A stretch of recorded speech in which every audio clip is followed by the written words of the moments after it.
sorry. Library building.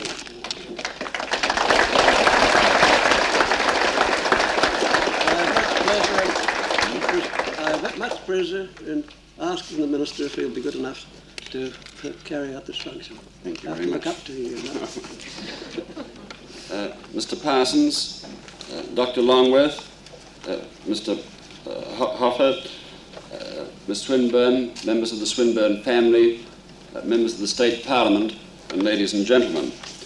I was very happy indeed to be here on this occasion, and I'm delighted for the invitation to open this fine new library. I'm especially pleased to be here for this particular occasion because I think it was when I was Minister for Education for the Commonwealth on an earlier occasion that the State and the Commonwealth combined made the decisions which have led to the construction of this library. But my concern with colleges of advanced education goes back also to that earlier period. And it was in that time that the Sweeney Committee of Inquiry was established to provide a proper salary basis for people in colleges of advanced education. And the Wiltshire Committee was also established, which has led to the Australian Council of Awards in Advanced Education. And this council is now operating. It's had 2 or 3 meetings, and I understand that good progress has been made in the initial discussions.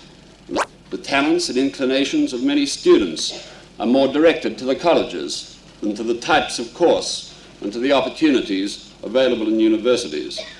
And secondly, it was also clear that universities alone were not going to meet the entire needs of an expanding and vital Australian industry and commerce. And a Commonwealth-State partnership was necessary in this area because in the perhaps first major venture of the Commonwealth into the education field under Sir Robert Menzies back in the middle 50s, this led to substantial funds and support for universities.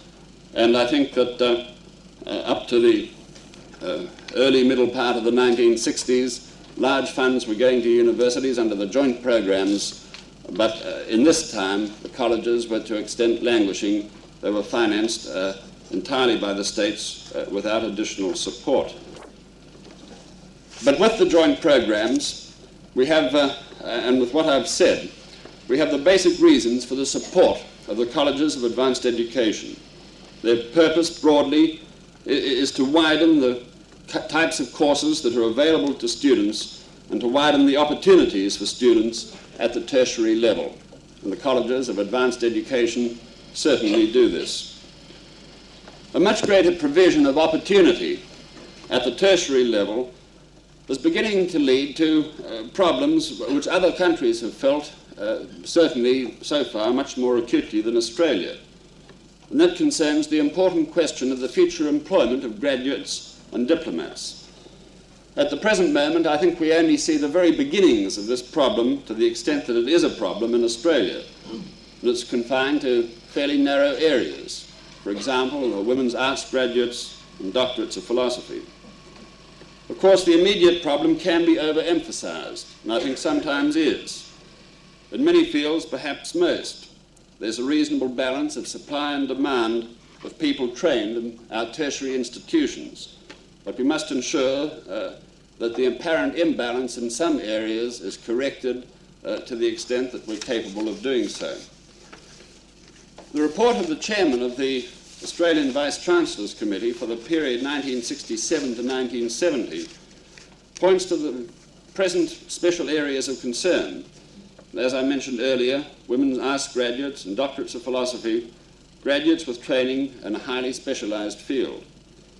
Solutions of sorts for the former problem are, I think, appearing. And for instance, I've noted that in the Canberra College of Advanced Education, there are quite a significant number of first-degree students from the National University who, after their general degree course, are enrolling in the College of Advanced Education in courses of librarianship, teaching, secretarial studies, and I think that this move is likely to broaden into other areas.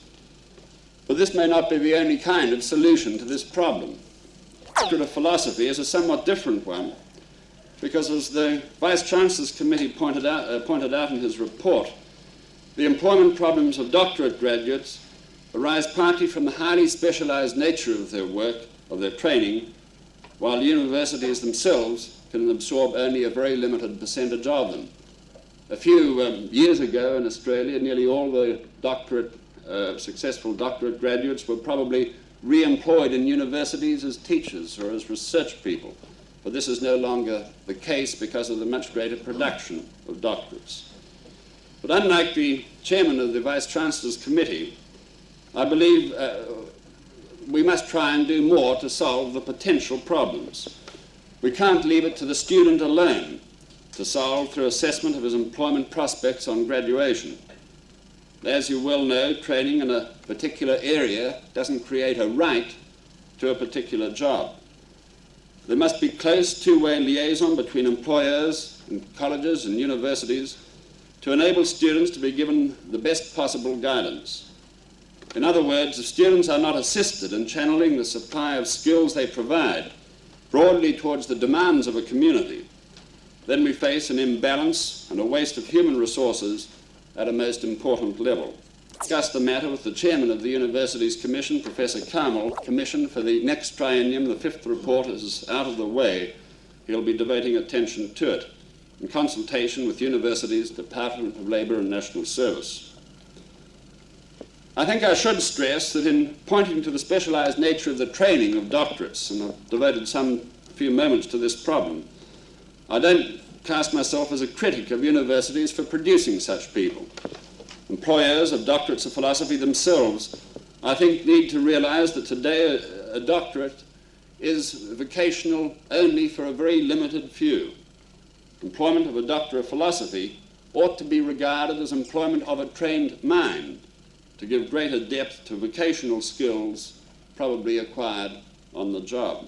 As in the States, the Commonwealth provides about $38 million in grants to the states for capital purposes, 23% more than last year. But I know again that those who are especially concerned with the colleges would much prefer that the increase were even greater.